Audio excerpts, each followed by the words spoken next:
Fasted cardio. Does it produce better results?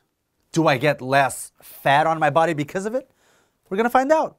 Everything for it and everything against it, and then we're going to mingle and live happily ever after.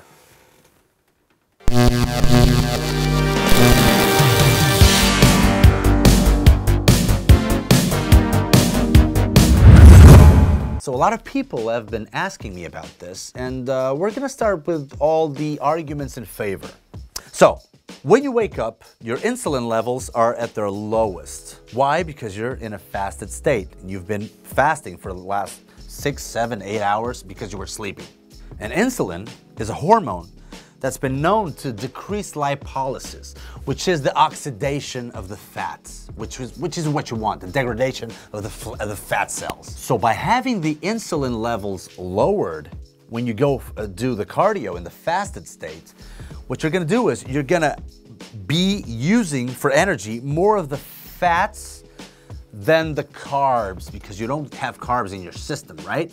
This means you're not really using the energy from glycogen, which is based on the carbs you have in your system, but rather the fats you have in your system.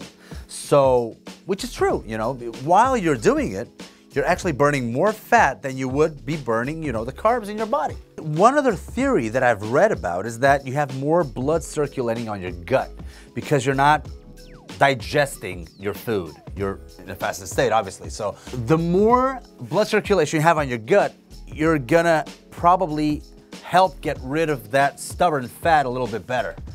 Which is, you know, it's a theory. It kind of makes sense, but I'm not sure if it's accurate. So the fasted cardio theory has been shown to be correct. However, either for weight loss or gain, we should always mind the daily totals. So the calorie expenditure, and specifically the calorie expenditure from fats, it's gonna be very important in terms of daily numbers, and not specifically the numbers you get when you're just working out or doing the cardio.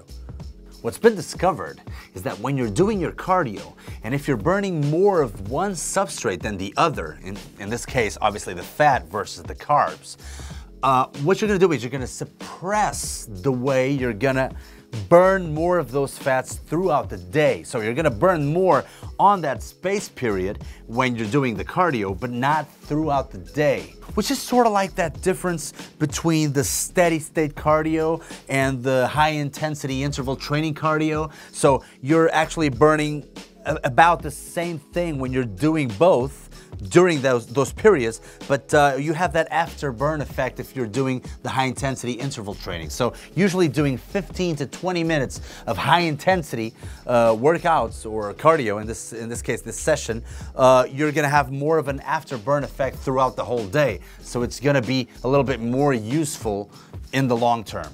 However, high intensity interval training on a fasted state, I would advise against it. If I were to do it, for instance, if I were to do 1 minute, you know, sprints and then 1 to 2 minutes recovery with just walking or just a little light jog for 10 sets, you know, for 15 to 20 minutes total, I would pretty much have a crash, definitely a crash. It's not to say that you couldn't do it, but it'll always depend on the individual. I should mention one other theory that talks about the cortisol levels. So your insulin is low, but your cortisol levels, which is the hormone that regulates stress, is very high in the morning once you wake up. It's actually what gives you the energy when you wake up. So if you wake up and you go right away to your cardio session, not only can you spike your cortisol levels even a little bit more, as you can maintain also those cortisol levels throughout the day. And we know that the cortisol is kind of bipolar. It works on different opposites. So if you're one of those people that tend to gain fat quite easily, usually the cortisol, the stress, will make you even fatter. So, but if you're one of those people that tend to be very slim and always lose weight, you're gonna tend to lose more weight. So whatever you don't want, cortisol will give you more of. And we all know what it does to our muscles. Shrinks them down. Very catabolic. But to play the devil's advocate, I gotta say that maybe the alternative isn't that much better. So if you go right away into traffic into rush hour, maybe your cortisol levels are not gonna be lowered specifically. So let's bring this to a final conclusion. It's about the same. What matters is totals, daily totals, and they will be eventually the same. So it always depends on you and your psychology and your logistics. If you feel that it's a great ritual for you, and if you wake up and you're not really hungry and you want to do those 40 to 45 minutes of steady state to think about your day, to get you ready, to do that ritual, that routine, it might help you. It might mentally work your strength, your inner strength to get through the day. And even though I myself don't do it, the thing is, when I wake up, I'm never hungry. I'm always hungry at night and not in the morning. So I could do it.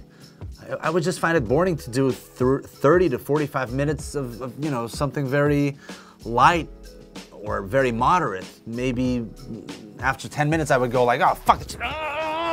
So it all comes down to, once again, psychology and logistics. It all comes down to your daily habits and if it's convenient for you or not. What really matters is that you get the cardio in. Oh, and by the way, one good way of not wasting your muscle while doing it, or making sure that you're not wasting muscle, is to have your BCAAs either before or during the workout. You know what? Since I'm fascinated with morning rituals, why don't you tell me yours? Do you eat? Do you train? Do you meditate? Do you read something? What do you do? Do you go right into traffic while putting on clothes? Tell me everything. I want to know. Tell Willow. Tell Willow.